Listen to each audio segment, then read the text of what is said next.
Esta tarde damos la más cordial bienvenida al doctor Aarón Dichter Portolarek, egresado de esta Casa de Estudios y presidente de Ad Hoc Consultores Asociados, Asociación Civil.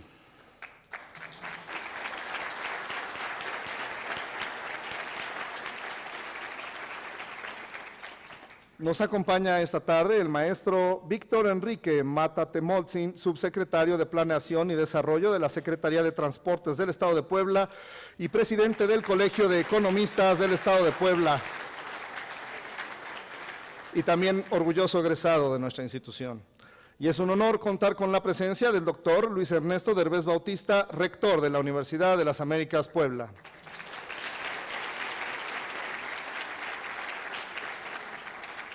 De igual forma, agradecemos la presencia de nuestros estudiantes y egresados, vicerrectores, decanos, jefes de departamento, académicos, miembros de la comunidad UDLAP, socios del Colegio de Economistas de Puebla y a nuestros amigos de los medios de comunicación. Sean todos ustedes bienvenidos.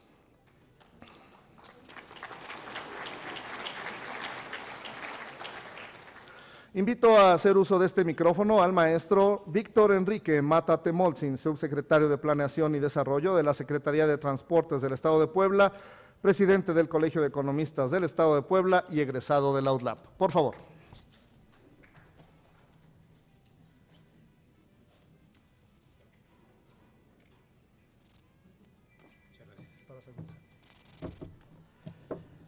Muchas gracias, muy buenas tardes. Para mí la verdad es que es un gustazazazazo regresar a mi alma mater y en esta ocasión pues para hablar de temas que nos atañen adentro del Colegio de Economistas. El día de hoy quiero empezar por darle las gracias a nuestro rector, al doctor Luis Ernesto Derbez, por toda esta cálida recepción y porque cada vez que hay una iniciativa del Colegio de Economistas no solamente la hace suya, sino que la materializa y la materializa en grande. Muchas gracias, doctor.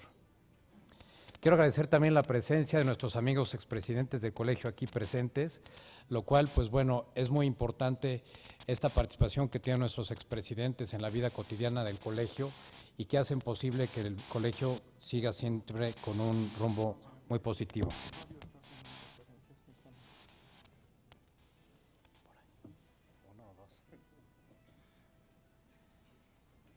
Al revés.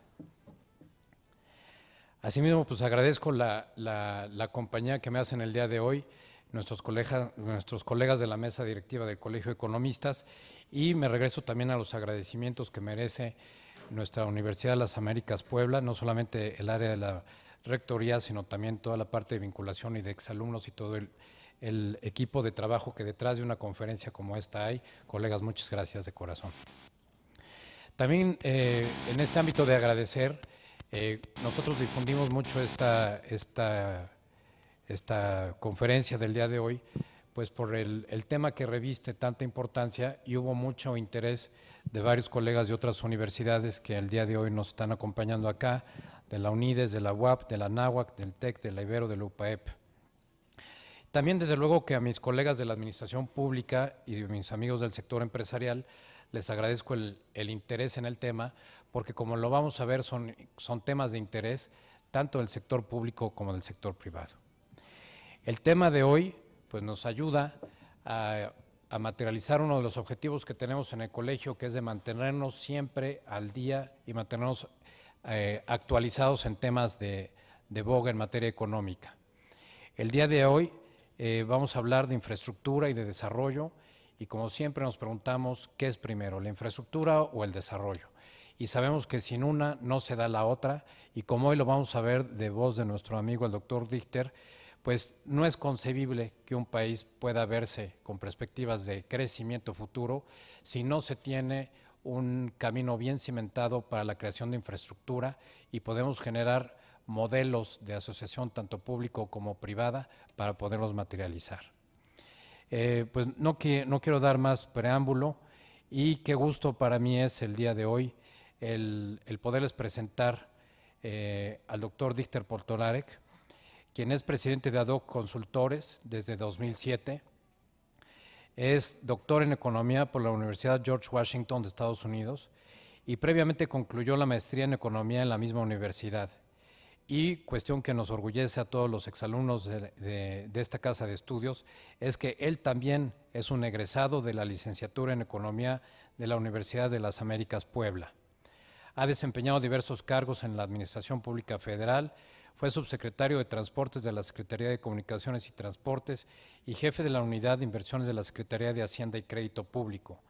También ocupó el cargo de coordinador de asesores en la Subsecretaría de Programación y Presupuesto y jefe de la Unidad de Evaluación de Proyectos de Inversión, así como director general de Política Energética de la Secretaría de Energía, Minas e Industria Perestatal. Es un gusto dejarlos con ustedes al doctor Aarón Dichter Portolarek, quien además es mi amigo.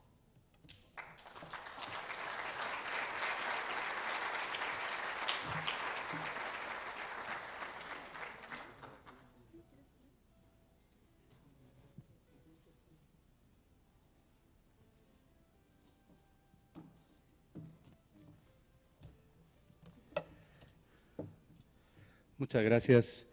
Antes que nada, muy buenas tardes, ya casi noches. Primero que nada, agradecer a la Universidad de las Américas Puebla, a su rector, también mi amigo Luis Ernesto Derbez, por la amabilidad de recibirme aquí y hacerme sentir de nuevo en casa. Muchas gracias. Por supuesto, al Colegio de Economistas Puebla, su presidente, también amigo Víctor Mata, quien de alguna manera tuvo la iniciativa pues de traer aquí con ustedes algunas ideas en materia de infraestructura. Debo decirles a ustedes que esta ponencia inicialmente tuve también oportunidad y gracias a Víctor de presentarla en el Congreso Nacional del Colegio de Economistas que tuvo lugar aquí en la ciudad de Puebla hace algunos meses y realmente hubo obviamente que actualizarla, hacer algunas cosas, pero bueno, básicamente fue lo que platicamos en aquel Congreso de Economistas.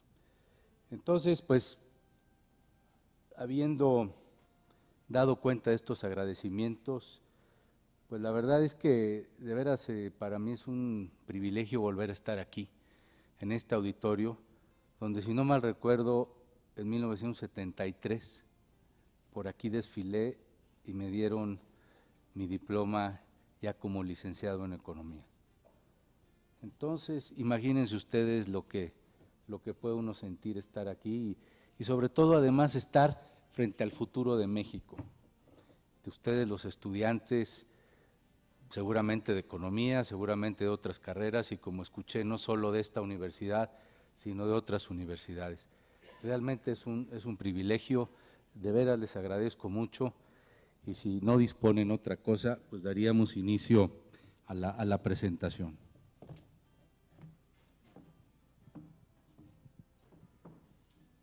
Bueno, lo primero vamos a hablar de infraestructura y crecimiento económico. ¿Qué es lo que ha sucedido en nuestro país? Tenemos que durante ya un buen número de años, tenemos que el crecimiento económico sexenal, ¿qué es lo que ha sucedido? Pues ha venido a la baja. Y un bajo crecimiento se traduce en baja capacidad para generar empleos, para abatir los índices de pobreza y se refleja también en bajas remuneraciones y por tanto en baja capacidad de ahorro y de inversión.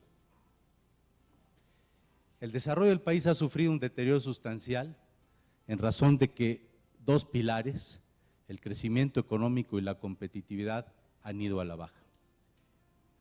O sea, aquí tenemos la historia de crecimiento económico, la competitividad ha ido a la baja. Entonces, tenemos un problema en nuestro país, un problema estructural en un país que sigue creciendo en términos poblacionales, creo que ya somos más de 115 millones de mexicanos, y necesitamos que el país vuelva a crecer, y vuelva a crecer a tasas, quiero pensar, de por lo menos un 5-6% en términos de Producto Interno Bruto, en términos reales. Y la historia es que recientemente no ha sido así. El crecimiento económico en los últimos 3 sexenios ha sido menor al 4%, En el último, es decir, el actual, no alcanza el 2%. Y a estas alturas ya del último año del sexenio, difícilmente se va a cambiar este porcentaje que está aquí, que es del 1.9%. Entonces, este es un problema. Y lo que voy a compartir con ustedes es que el tema de la infraestructura, seguramente además de otros factores y elementos, es un punto fundamental para poder apuntalar y detonar un mayor crecimiento económico en nuestro país. Adelante, por favor. Entonces, los pilares del crecimiento económico, es decir, la falta de crecimiento es fruto de la casualidad, ¿no? Tenemos problemas. ¿Y qué es lo que falla? Pues por un lado la inversión, la formación de capital físico.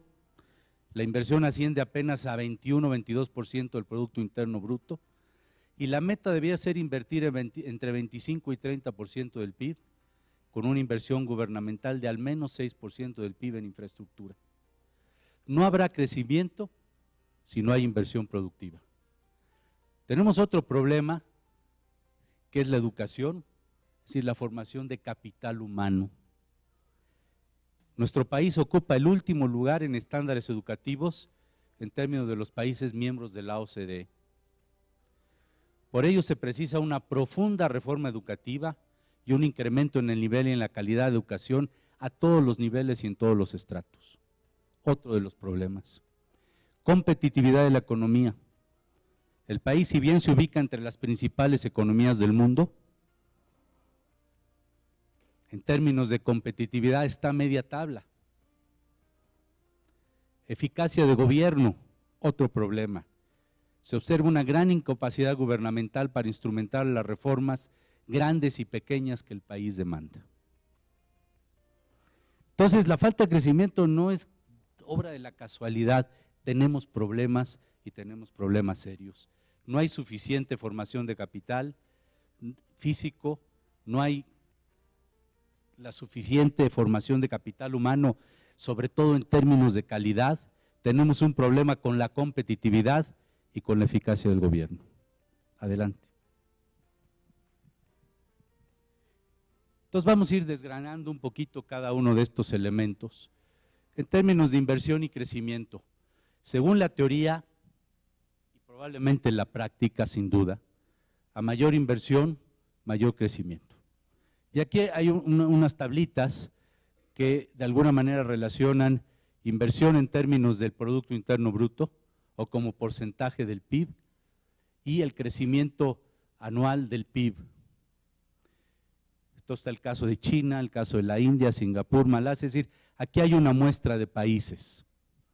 Y de alguna manera, pues esto viene un poco a comprobar o a probar de que a mayor inversión, mayor crecimiento. Menor inversión, seguramente menor crecimiento, sin duda asociado a otros factores y a otros elementos. Pero la relación entre inversión y crecimiento debe ser inobjetable. Entonces China, por ejemplo, con 46% de PIB en inversión, la India con un 34%, son los líderes en crecimiento económico con tasas anuales de 10.5, 7.5% durante un periodo de tiempo bastante importante. México, con una inversión de entre 21 y 22% del PIB, reporta un crecimiento del 2% en el último decenio. Adelante. En términos de educación, existe en México una mala educación que da cuenta de que casi 20% de la población tiene un rezago educativo, hay problemas de cobertura y sobre todo un gran problema de calidad. Hoy por hoy, 2010 y seguramente 2011, y no obstante que el rezago educativo se ha venido reduciendo, y aquí lo podemos ver, resulta que todavía en el 2010 y como decían probablemente 2011 el número no es muy diferente, tenemos que más de 20 millones de mexicanos con rezago educativo. Rezago educativo significa que la persona que tiene de 13 a 15 años y no cuenta con educación obligatoria, medida en términos de primaria, según la definición hasta antes de 82, y junto con secundaria, de acuerdo a la definición después de 1982. Tenemos un problema de un rezago que todavía involucra a más de 20 millones de mexicanos.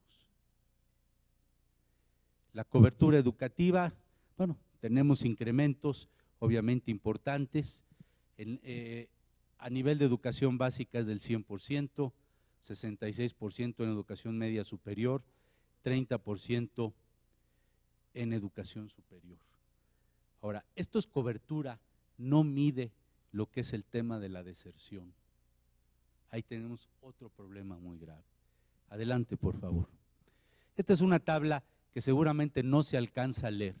Lo único que quiero señalarles a ustedes es que a nivel internacional México ocupa el último lugar entre los países de la OCDE en la prueba PISA, que es la prueba de conocimiento por antonomasia, es el Program for International Student Assessment de la OCDE.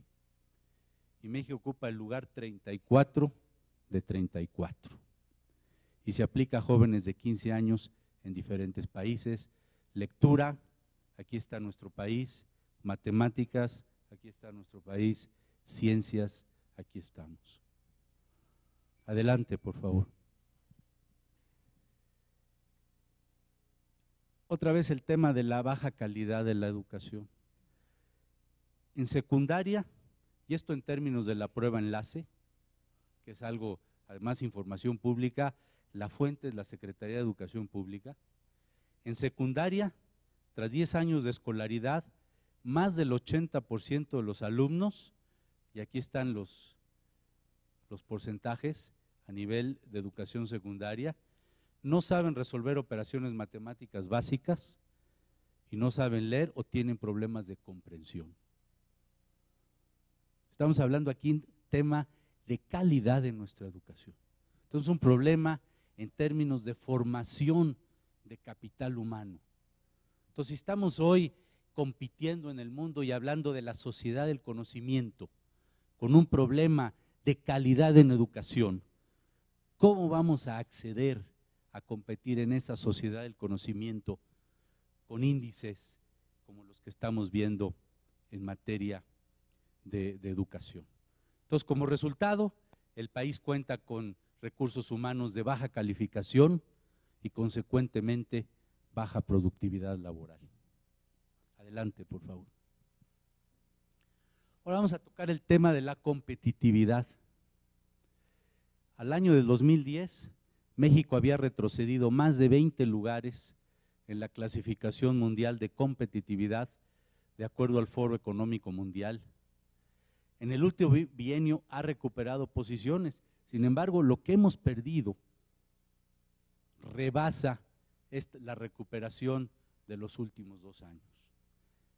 En América, en el continente americano, pasamos de la 5ª a la 8ª posición, detrás de Estados Unidos, de Canadá, de Chile, de Puerto Rico, de Barbados, de Panamá y de Brasil. Y en este retroceso los problemas de cobertura y calidad de la infraestructura han sido factores determinantes.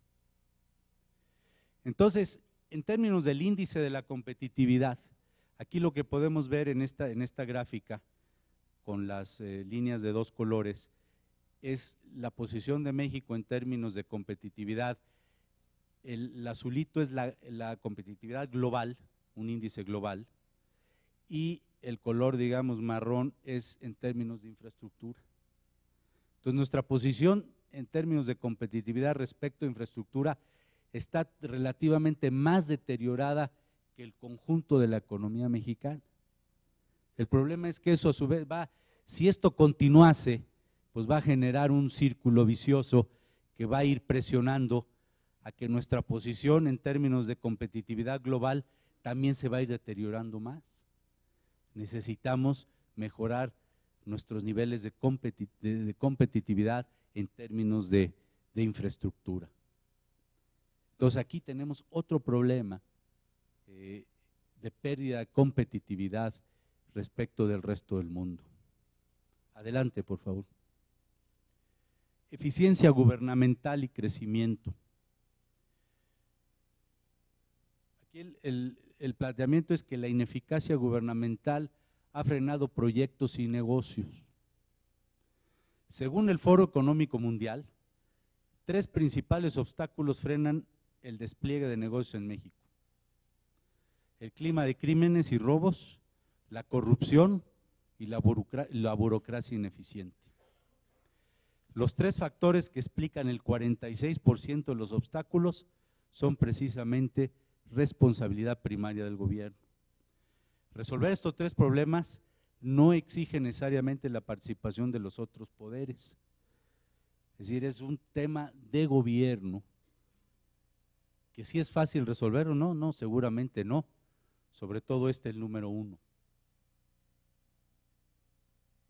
Pero tenemos un problema también.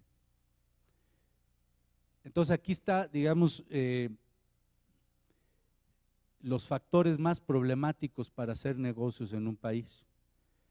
Está la parte de crimen y robo, la parte de corrupción, la ineficiencia burocrática y vienen algunos otros.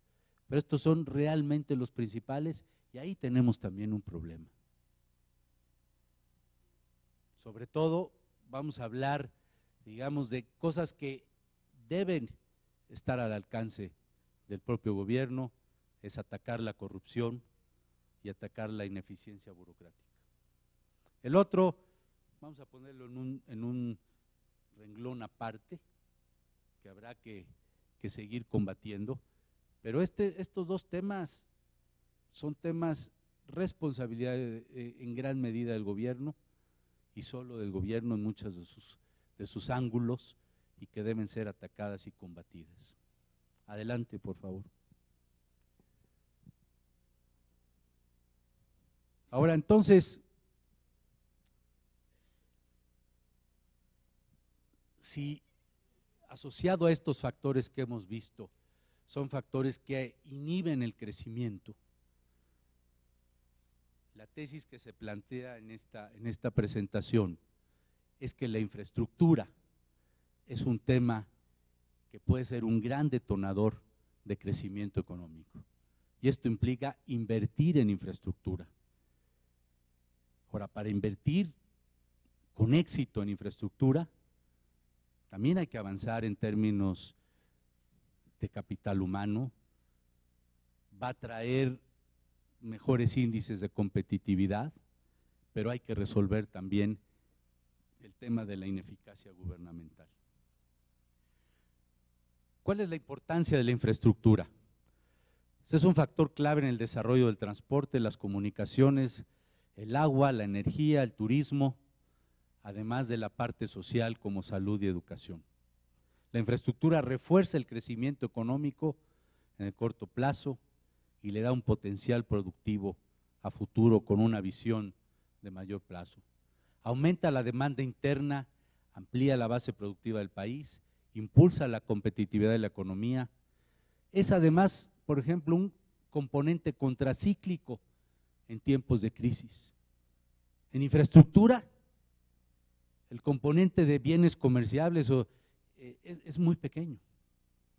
Podemos fortalecer nuestro mercado interno y en ese sentido el aspecto contracíclico en tiempos de crisis. Con todo lo anterior, bueno, detona la generación de empleos, tanto en la fase de construcción como en la fase de operación. Ahora, sobre todo esto, lo que vemos es que en nuestro país hay un consenso sobre la importancia de la infraestructura. En la reciente contienda política que vimos para la elección de presidente, algo que pudimos constatar es que todo el espectro político coincidió en la importancia de la infraestructura. No hubo nadie que hablara en contra de la infraestructura o que le negara la importancia de la infraestructura. Estamos hablando de todo el espectro político. A nivel de la clase empresarial, sin duda, apoyo irrestricto al desarrollo de la infraestructura. Y a nivel académico, creo que igualmente hay un consenso en cuanto a reconocer la importancia estratégica de la infraestructura. Adelante, por favor. Ahora, ¿cuál es la situación de la infraestructura en nuestro país? Yo quisiera adelantarles a ustedes lo siguiente. Hoy en día en nuestro país, a diferencia tal vez de épocas anteriores, hoy, para efectos de infraestructura, no tenemos un problema de dinero. No hace falta el dinero, dinero hay. Y ahorita vamos a ver en dónde está. No hay tampoco un problema de falta de proyectos. Es más, en esta administración federal se declaró la infraestructura como sector prioritario. Se elaboró un programa nacional de infraestructura. Se constituyó el Fondo Nacional de Infraestructura. ¿Dónde está el problema? O los problemas, ¿por qué no detonamos más infraestructura en nuestro país? ¿Por qué no hay más proyectos? Pero proyectos que se concreten. Tenemos planes, tenemos programas, tenemos proyectos, tenemos dinero. ¿Qué es lo que está pasando? ¿Qué es lo que está pasando? Entonces, hay una gran cantidad de recursos disponibles que podrían usarse para financiar proyectos de infraestructura y otros proyectos de construcción. Aquí hay el tema de los fondos para el retiro, en grandes cantidades de dinero, que podrían usarse para detonar grandes proyectos. Se han diseñado por ejemplo, los ECADES, las fibras, como mecanismos a nivel ilustrativo que ya se empiezan a utilizar.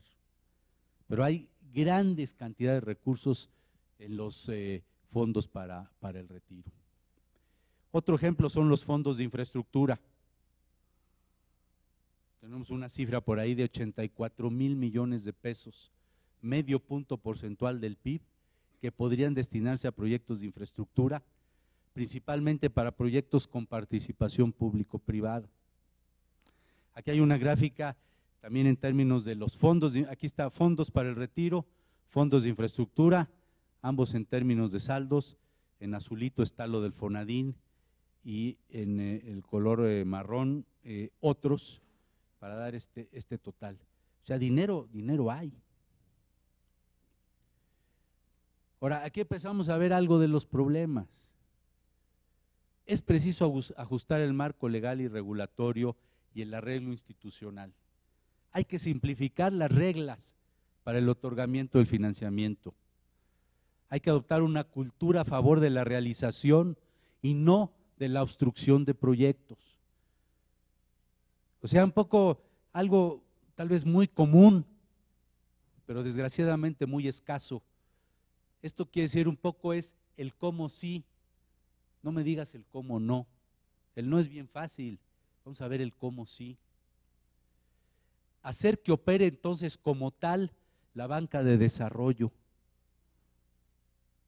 Seguramente aquí don Víctor pudiera constatar algo de esto, cuando de repente, por ejemplo, el gobierno de un estado, el estado de Puebla o otros de los estados de la República, que se acercan ante la banca de desarrollo para plantear un proyecto y de repente la respuesta es como si fuera banca de inversión y no banca de desarrollo. ¿Dónde está esa modalidad de banca de desarrollo que ni siquiera frente a la crisis que vimos a nivel mundial a finales de 2008, 2009 reaccionó para hacer los ajustes correspondientes?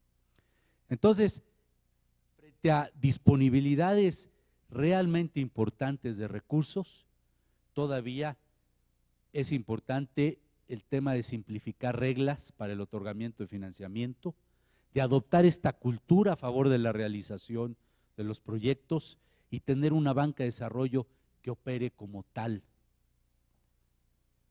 Y todo esto dicho tal vez en una frase, es que hemos sido en México muy buenos en hacer planes, planitos y planotes, pero en ejecución de proyectos estamos reprobados. Esa es la realidad. Adelante, por favor.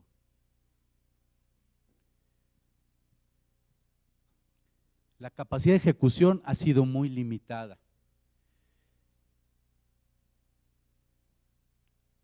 En el Programa Nacional de Infraestructura se establecieron, como en cualquier plan obviamente, metas a cumplir. Sin embargo, estas metas no se han cumplido. Había una meta base de inversión en infraestructura de 4% del producto. Esta solo se cumplió en el año 2010, que es esta de aquí. Y este 4%, esta línea, es la meta base. Pero también había o hay en el Programa Nacional una meta sobresaliente, que era del 5.5% del PIB. Esto no se ha cumplido. Y esto incluye inversiones en diferentes sectores e incluye inversión pública e inversión privada. Aparejado a esto, pues tenemos también el tema de los subejercicios, que pareciera que se han convertido casi en una norma. Y esa norma implica que lo normal, pues es un ejercicio donde apenas se está gastando o ejerciendo 30% del presupuesto a la mitad del año. Por otro lado, la inversión privada enfrenta todo tipo de obstáculos, lo cual demanda tal vez nuevos espacios de participación, de conformidad con esta nueva ley de asociaciones público-privadas que recientemente se ha sido aprobada por parte del Congreso como resultado de una iniciativa del Ejecutivo Federal. Y de alguna manera también llama la atención que casi todos los estados de la República tuvieron sus propias leyes de inversión público-privadas o de PPS, los nombres varían de estado a estado, mucho antes que el gobierno federal. Y ahorita vamos a ver que además el problema es que ya tenemos una ley de asociaciones público-privadas, pero no tenemos un reglamento. Entonces la ley no puede operar. Todavía son muy pocos los proyectos apoyados por el FONADIN. Tenemos, desde mi punto de vista, todavía tantas reglas, tantos requisitos, que el tiempo va y pasa y los proyectos no se pueden aprobar. Adelante, por favor.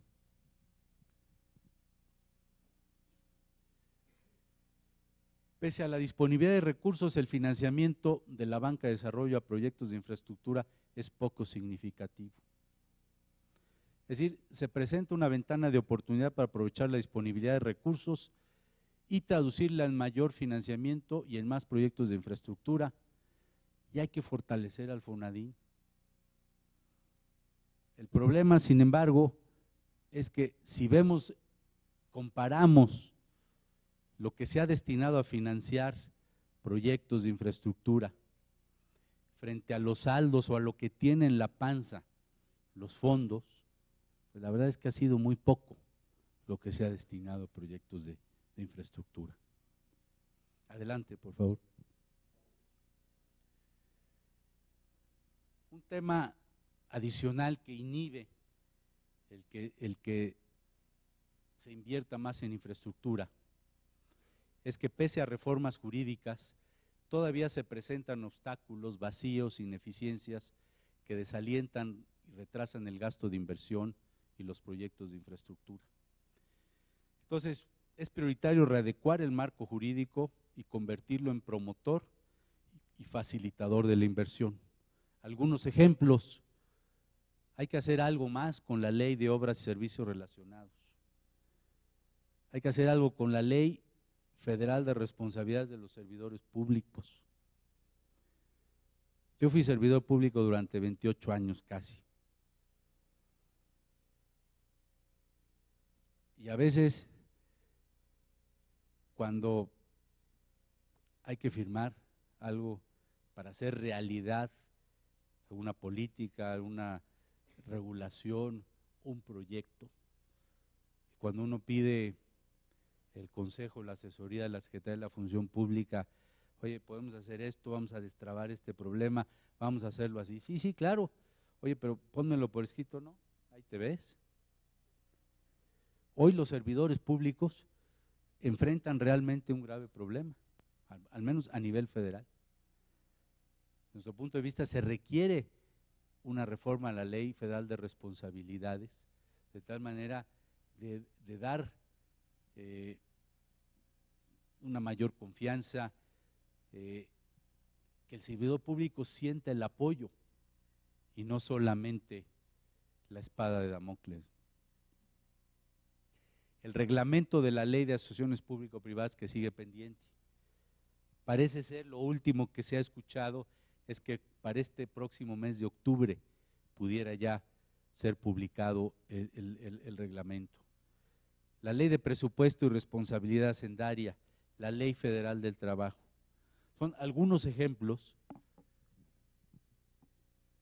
de leyes, reglamentos, en fin, de un marco jurídico que requiere algunas reformas de tal manera que en lugar de inhibir la inversión en infraestructura, la promuevan. Adelante.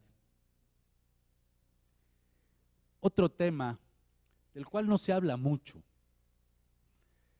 tiene que ver con algo de que en proyectos de inversión, en este caso de infraestructura, es importante apreciar todo lo que viene al inicio de la fase de conformación y ejecución de un proyecto. Los estudios de preinversión, de costo-beneficio, todos los estudios técnicos, el proyecto ejecutivo. Si estos no están bien hechos, después hay graves problemas en la ejecución de los proyectos. Esto que poco se ve, le da gran valor a los proyectos. Es decir, las etapas de evaluación y planeación de los proyectos tienen un enorme potencial para generarle valor y solo representan el 5% del total del proyecto. Ahora, ¿qué es lo que resulta? Por ejemplo, si uno observa la situación, vamos a decir, a nivel de municipios e incluso de algunos estados de la República, hay una gran falta de capacidad de poder atender estas fases del proyecto. Y entonces a veces por eso o no se instrumenta el proyecto, no se ejecuta o se ejecuta mal. Entonces esto es otro tema del cual a veces poco se habla, pero que realmente es importante, y esto pudiera formar parte de toda una cultura, otra vez de promoción de proyectos de inversión, orientado de manera muy específica a temas de la infraestructura. Adelante, por favor.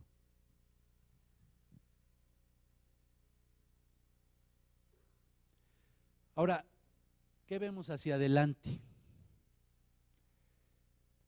Bueno, pues en los próximos años, pues se presenta una oportunidad histórica de repotenciar inversiones y proyectos de inversión para mejorar la competitividad y el potencial de crecimiento de nuestro país. Pero yo quisiera decirles a ustedes que no tenemos hacia adelante, no tenemos una oportunidad histórica. Yo creo que no tenemos de otra. O sea, tenemos que entrarle a invertir más, y un sector fundamental precisamente para apoyar la competitividad y el crecimiento de nuestro país es la infraestructura.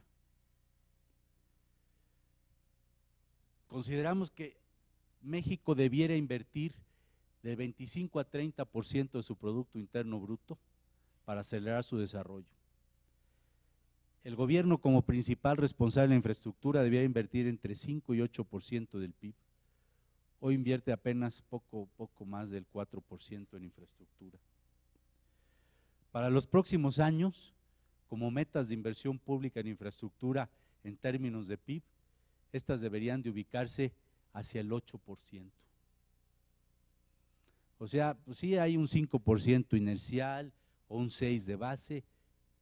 Yo creo que deberíamos realmente de aspirar y tirarle a otros niveles. Y aquí hay un cuadrito de algunos escenarios donde la realidad es que debiéramos de estar hablando de este 8%, como una gran meta para duplicar la inversión en infraestructura, incluido, por ejemplo, comunicaciones y transportes, la parte de energía, tanto del lado de hidrocarburos como de electricidad, el agua, la infraestructura social, en fin. Entonces, la perspectiva no es como una gran oportunidad. Yo creo que no tenemos de otra. Tenemos realmente que entrarle a la inversión, buscar que la economía mexicana crezca a tasas más aceleradas, sostenibles y obviamente sustentables. Adelante. Adelante, por favor. Ahora, ¿en qué invertir en términos de infraestructura? Yo creo que hay, sin duda, muchas posibilidades. Aquí hay de manera ilustrativa algunas áreas de oportunidad, en energía, en agua, en telecomunicaciones, en transporte masivo, así como los BRTs, ¿no? Como en esta ciudad, en la ciudad de Puebla. Turismo, educación de calidad. Entonces, algunas ideas, por ejemplo, en energía, de reforzar la producción petrolera y la explotación del gas, las fuentes no tradicionales, la parte de las energías limpias, sin duda algo fundamental, el tema del agua. Como país tenemos un grave problema que se llama agua. Yo pienso que si hoy no tuviéramos el problema de la seguridad, tendríamos un problema que se pudiera catalogar como de seguridad nacional, que se llamaría agua. En transporte masivo, ya hay ciudades medias, ciudades grandes, tenemos graves problemas de movilidad de la gente. Y en gran medida, ¿por qué? Por la falta de sistemas de transporte masivo. Ahí hay grandes oportunidades. En comunicaciones, toda la parte del desarrollo sustentable, en términos de logística, en turismo, en educación de calidad. O sea, áreas de oportunidad existen. Y en muchos de estos casos hay proyectos. Y como decíamos, hay dinero. Adelante. Algunos proyectos solamente ilustrativos. Por ejemplo, en puertos y aeropuertos. El nuevo aeropuerto de la Ciudad de México. Yo creo que, seguramente hay gente que no le gustaría hablar de esto, pero sin duda es también, es inevitable. Se requiere un gran aeropuerto para la capital de nuestro país, para toda la zona centro del país. La modernización de algunos puertos o ampliación, como Veracruz. En Tuxpan hay la oportunidad de crear un nuevo puerto. Lázaro Cárdenas, Manzanillo, Mazatlán. En la parte de trenes y transporte masivo, bueno, obviamente los sistemas de transporte masivo, la posibilidad de establecer trenes de pasajeros, libramientos ferroviarios para la carga. Hay diversos proyectos carreteros en la parte de energía, en agua. Insisto, proyectos hay, recursos hay. Adelante, por favor. Entonces, bueno, yo creo que una conclusión es que la era de la infraestructura ya está aquí. Y con la infraestructura podemos aspirar a mayor crecimiento y mayor empleo. México tiene grandes necesidades de proyectos de infraestructura. Hay coincidencia entre todos los líderes políticos, empresariales y académicos de que es el tiempo de invertir en infraestructura. Hay recursos disponibles, públicos y privados, para invertir en proyectos de gran envergadura. Hay evidencia teórica y empírica que la inversión es garantía de crecimiento porque aumenta la demanda y la capacidad productiva. La inversión en infraestructura es un componente contracíclico. La inversión en infraestructura ayuda a mejorar la competitividad de la economía y de la fuerza laboral. La inversión en infraestructura genera crecimiento y empleo, pero también deriva en mejores estándares de vida. ¿Qué resta? Pues hay que pasar de las palabras a los hechos. Más infraestructura, más crecimiento, más empleo y con ello mayor bienestar para México. Muchísimas gracias.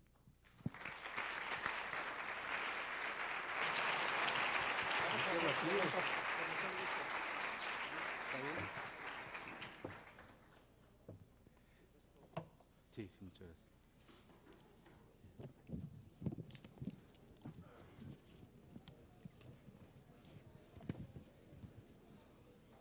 Agradecemos al doctor Dichter su interesante presentación y procedemos a una sesión de preguntas y respuestas. Si son tan gentiles de levantar su mano y indicar, se les acercará un micrófono e indicar su lugar de procedencia, por favor. Muchas gracias. Bien, soy Jorge Pérez Mejía, miembro del Colegio de Economistas y catedrático de la Benemérita Universidad Autónoma de Puebla. Gracias, doctor, de entrada por su charla y más que nada por decirnos los cómo y mostrarnos dónde hay oportunidades de crecimiento. Mi pregunta va en este sentido. Con los datos que ustedes nos maneja, creo que evidencia totalmente lo que ha sido este sexenio que está por terminar. El crecimiento tan magro en condiciones de Producto Interno Bruto así lo demuestra. Conste que estamos hablando del presidente del empleo, así se anunció en su lema de campaña, ¿sí? Aquí el asunto sería, si hay dinero, si hay proyectos, ¿sí?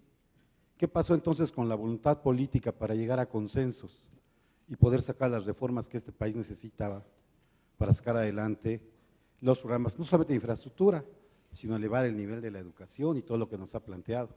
Me parece que ahí esa falta de voluntad política, esa falta de la posibilidad de llegar a consensos, es lo que ha llevado que al final, ¿sí?, no podamos lograr aterrizar en programas que generen ese círculo virtuoso de la economía. La pregunta sería en este sentido: si hemos visto que en las economías, en varias economías del mundo, hoy el modelo neoliberal ha fracasado y otra vez el papel del Estado vuelve a ser fundamental en el impulso al desarrollo, al crecimiento de la economía, podemos afirmar desde ese punto de vista, doctor Aarón, que el modelo neoliberal, por lo menos en lo que a nuestro país se refiere, con los datos que están a la vista de todos, con casi 60 millones de pobres en nuestro país, donde buena cantidad de estas personas vive con 2 salarios mínimos al día, podrían decir que este modelo neoliberal ha fracasado y entonces tendríamos que devolverle al Estado esa capacidad para volver a invertir en infraestructura, para poder regresarle esa posibilidad de que el Estado se convierta en un agente que lleve más desarrollo, que cree empleos, que cree infraestructura, ¿sí? ¿Qué pasa en ese sentido? El modelo se acabó, Keynes se sigue vivo, hoy más que nunca. Sí, muchas gracias. Bueno, yo, desde mi punto de vista, yo no pudiera ir tan lejos como afirmar que el modelo neoliberal definido de alguna manera simplemente haya fracasado. Tampoco pudiera yo honestamente llegar a decir que tenemos que regresar o orientarnos hacia un modelo, digamos, netamente keynesiano, o a pensar en aquellos años cuando probablemente creo pudieran ser así como un ejemplo clásico de la teoría keynesiana trabajando, pues que fue aquellas políticas públicas que instrumentó el entonces presidente Roosevelt en los Estados Unidos para sacar ese país de la Gran Depresión, ¿no? Allá a principios de la década de los 30 en el siglo XX, ¿no? Yo creo que, que en nuestro país lo que necesitamos seguramente más que hablar de cambios de modelos y demás, lo que necesitamos desde mi punto de vista es realmente aplicarnos. Aplicarnos en términos de poder llevar a cabo algunas de estas reformas fundamentales o estructurales que usted ha comentado. Y obviamente se requieren consensos, y se requieren consensos realmente muy amplios. Pero yo quisiera pensar que se requieren consensos, pero más allá de poner en duda o nuestro modelo de país o nuestro modelo económico, yo creo que esas discusiones, desde mi punto de vista, deberíamos ya de haberlas rebasado y realmente estar hablando de cómo mejor aplicarnos. Mire, vamos, ya es un buen número de años, pero no tantos como aquellos de Roosevelt, pero bueno, a la muerte de Franco se logra un acuerdo esencial en España de puntos básicos y sacan al país. Hoy están en otra crisis por otras razones, en fin, no entraré en detalle. Aún tal vez un caso, pienso, hasta más dramático, que es el caso de Sudáfrica. Y ahí van. Tal vez el caso de China. En China ya nos, digo, por lo menos uno como observador externo, y obviamente sin vivir allá en ese país ni nada de eso, pues desde mi punto de vista no está en discusión un modelo, está en discusión cómo crecemos, cómo logramos mayor bienestar, cómo hacemos una serie de cosas para estar a la altura en términos de competitividad, acceder a la sociedad del conocimiento. Bueno, el caso, por ejemplo, de Corea del Sur. Yo, honestamente, y de veras con todo respeto, yo digo, no discutamos los modelos, discutamos cómo nos aplicamos, cómo crecemos más, qué tenemos que hacer para crecer, cómo ejecutamos mejor, cómo simplificamos reglas, cómo sumamos. Yo creo que sí se requiere, coincido en eso con usted, una participación gubernamental en términos de recursos, de una orientación de la economía. Pero lo que debemos de buscar es cómo optimizar la participación pública junto con la participación privada. Mira, un tema y que sin duda es muy controversial en nuestro país es el tema del petróleo. ¿Qué hacemos con Pemex? Yo creo que lo que definitivamente no podemos es seguir como estamos. Estoy hablando de Pemex, por ejemplo, ¿no? O el sector hidrocarburos. Necesitamos cambiar, necesitamos hacer algo. No hace muchos años, Petrobras era 1/10 parte de lo que era Pemex. Y hoy, ¿qué hicieron? Sumaron de una manera óptima y adecuada, diseñaron un conjunto de medidas, de políticas, en fin. Yo creo que algo tenemos que hacer. Y creo que ahí tenemos que ver la manera más adecuada de sumar la participación pública con la participación privada. Entonces, no sé si con eso he intentado darle un poco la respuesta en el sentido de, yo no vería tanto ya una discusión de modelos, sino una discusión de cómo sumamos. El modelo debe ser México. ¿Cómo lo echamos a volar?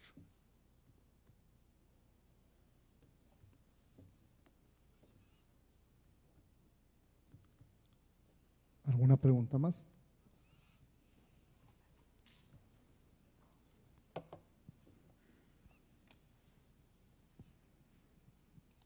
Bueno, yo soy Juan José Rojas y yo no soy economista, yo soy ingeniero y precisamente por eso quizá me preocupa la parte del aterrizaje de las propuestas.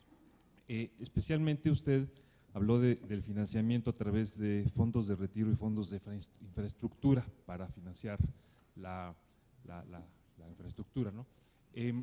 Sabiendo que en este momento el nivel de endeudamiento de muchos estados es preocupante, y pensando como ciudadano de a pie en mi futuro retiro, y esa capacidad no probada de los gobiernos estatales para manejar su deuda eficientemente, ¿no sería muy arriesgado acudir a esa forma de financiamiento? Bueno, yo creo que, es decir, número uno, bueno, obviamente tiene usted toda la razón, es decir, tiene que haber reglas muy claras para el uso de fondos que están en los fondos para el retiro, ¿no? Recientemente se han hecho algunas reformas que han permitido, digamos, que aquellos fondos sí se puedan invertir en algunos proyectos. Hasta donde yo entiendo, hay una serie de reglas muy claras para efecto de que los riesgos sean unos riesgos adecuados considerando el recurso del que se trata. Y yo creo que eso es algo que, independientemente de reformas que se hagan, es algo que se debe de mantener. Es decir, eso se tiene obviamente que cuidar. El dinero es de los trabajadores y se tiene que cuidar. Pero sin duda se puede aprovechar de una manera muy adecuada, insisto, con reglas muy específicas, pues que no pongan en riesgo esos recursos, ¿no? Pero yo creo que dejar tales cantidades de recursos simplemente ganando lo que paga un CETE, me parece que estaríamos muy lejos de aprovechar capacidades que el país pudiera dar y con eso generar mayor crecimiento. Pero tampoco irnos a otro extremo y decir, bueno, pues ahí a ver cómo nos va, ¿no? Y no vaya a ser que un día digan, oye, pues fíjate que mala tarde, tal proyecto. No, eso. O sea, hay reglas y hoy ya existen reglas de en qué tipo de proyectos y bajo qué niveles de riesgo y demás. Todo creo yo que eso debiera haber la capacidad de dejarlo muy claro y de que no exista, digamos, ese temor o esa desconfianza de que eso pueda generar en otro tipo de problemas, ¿no?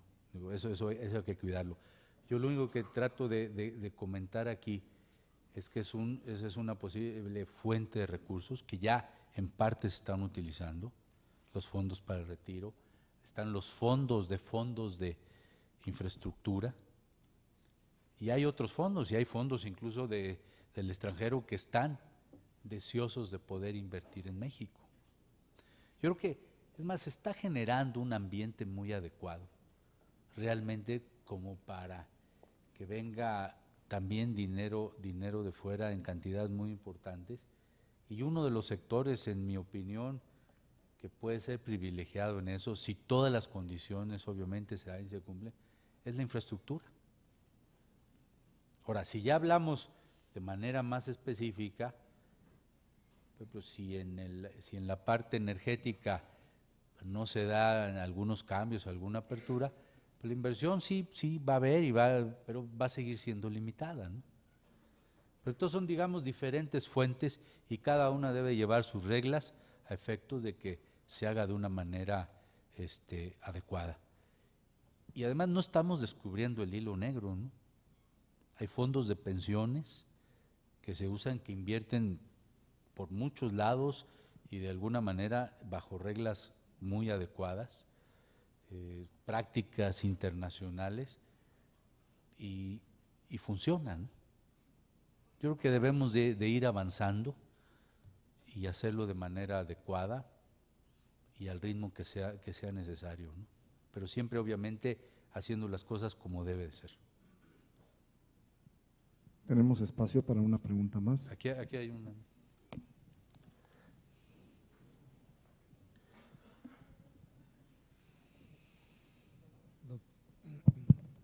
Doctor, muchas gracias por su brillante exposición. Permítame esta premisa. Yo estoy de acuerdo con que el problema no es el modelo. Además, aun cuando estuviéramos en desacuerdo con el modelo, poco podríamos hacer por el fenómeno de la globalización si quisiéramos aplicar otro modelo. La pregunta es la siguiente: ¿estaría usted de acuerdo en que en este país los problemas no se resuelven porque no hay suficiente voluntad política de parte de las diversas partes que conforman esta sociedad? Esa sería la pregunta. Y le pongo el ejemplo ahora, hace unas horas. No a la iniciativa de reforma laboral que se presentó recientemente, porque afecta intereses. Y como ese hay otro. Intereses no legítimos. Gracias.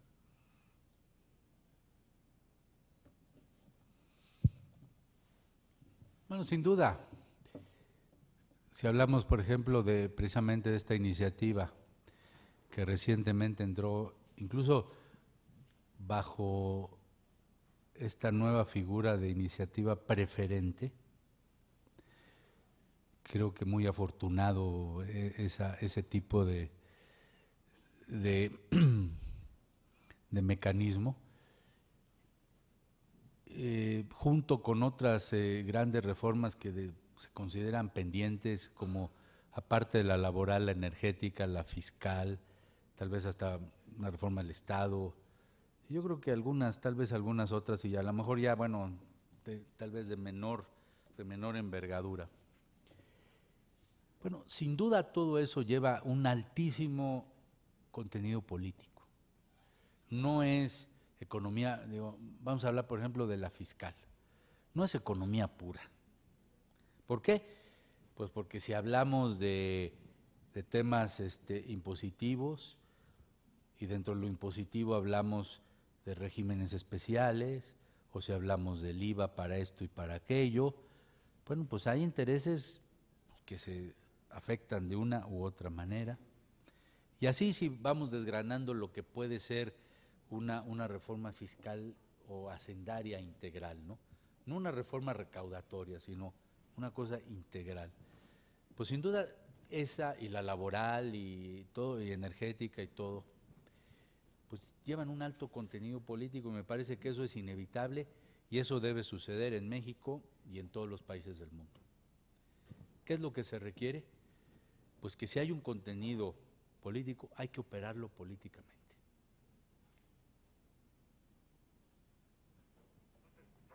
Y hay que buscar el consenso. Vivimos en una democracia, y yo quiero creer en esa democracia. Yo me considero a mí mismo como un demócrata, y yo quiero creer en la democracia, yo quiero creer que en el diálogo y en la operación política tienen que encontrarse soluciones y tienen que encontrarse consensos. Obviamente, quien presente tal o cual iniciativa tiene que demostrar sus méritos, sus beneficios y demás, y si alguien encuentra que hay que hacerle modificaciones y con eso lograr un mayor beneficio colectivo, común para nuestro país, pues qué mejor. Pero en todo eso sí hay que operarlo políticamente.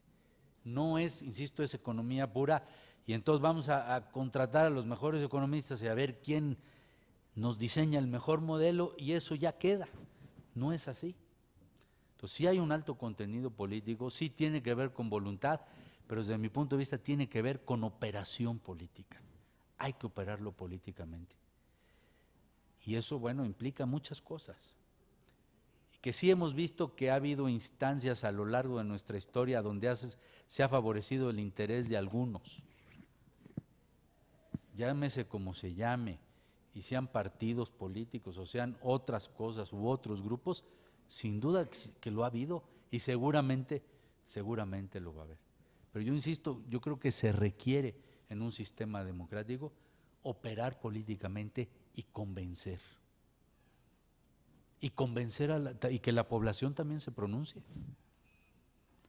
¿Necesitamos una reforma laboral en este país? Yo creo que sí. ¿Qué características debe de tener? Bueno, ahí entra uno a una inmensidad de detalles. pero yo creo que hay que operarlo políticamente. Yo espero que esta declaración, que si fue del día de hoy no he tomado conocimiento, no la conozco, vaya, pues yo creo que no es el fin de la historia. Y como es esta iniciativa preferente, pues tenemos un plazo de tiempo bastante corto y hay que operarlo, pero en serio. Y yo creo que esta debe ser la primera de varias reformas estructurales que se tendrían que concretar en el muy, muy corto plazo, para tener realmente una oportunidad de que nuestro país avance, y avance para bien de todos. Todos nos vamos a beneficiar. Una última pregunta ahí al fondo, por favor. Sí, buenas tardes. Gracias, doctor. Mi nombre es Marco Antonio García. Yo trabajo específicamente para una empresa automotriz aquí en Puebla y en el área de proyectos de infraestructura. Para nosotros, el modelo de la empresa en cuanto a la ejecución de proyectos es muy claro, las diferentes fases en las que corre estos proyectos para que se logre la inversión y la ejecución.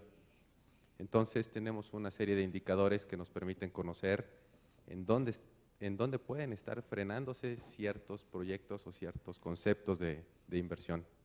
A nivel México tenemos de igual forma algunos indicadores que nos permitan saber en dónde se están frenando los posibles proyectos.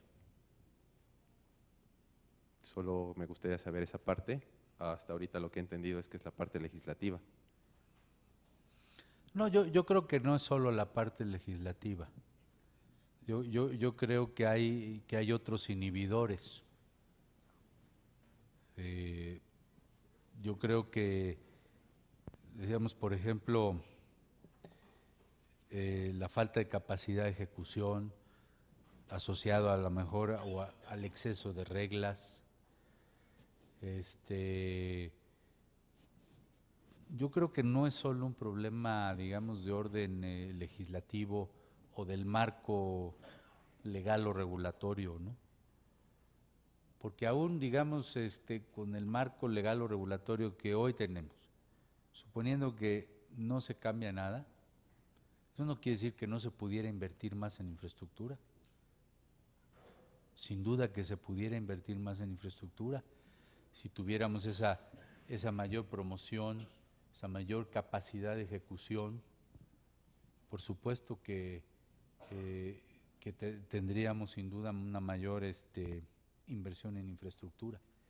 Yo creo que hay que ir eliminando diversos inhibidores, incluidos los temas legislativos o legales o regulatorios. El tema de la corrupción es un tema grave que inhibe la inversión en proyectos de infraestructura. A veces hay procesos de licitación de proyectos que para algunos participantes, tanto nacionales como internacionales, les implica aspectos un tanto extraños, heterodoxos, poco transparentes, o más bien que hay opacidad y simplemente no le entran a la licitación. Entonces a veces los proyectos de la licitación se declaran desiertas y no se da el proyecto, ¿no? Yo creo que hay diversos inhibidores sobre los cuales hay que actuar, no solamente desde un punto de vista un problema de orden legislativo. Agradecemos la participación de nuestros asistentes, así como los comentarios de nuestro conferencista invitado. A continuación.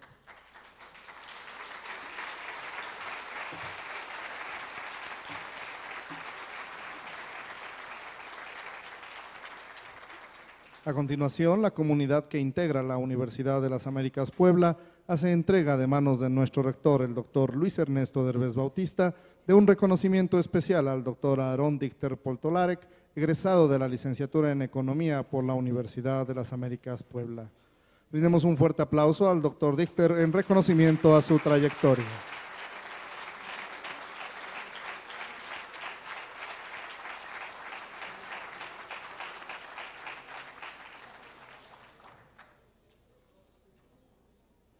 De igual forma, el Colegio de Economistas hace entrega de un reconocimiento a su participación a nuestro distinguido conferencista.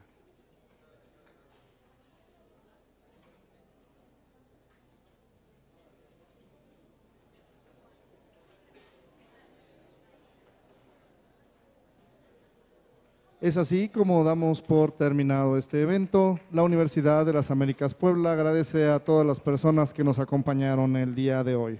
Por su presencia, gracias y que tengan ustedes muy buenas noches.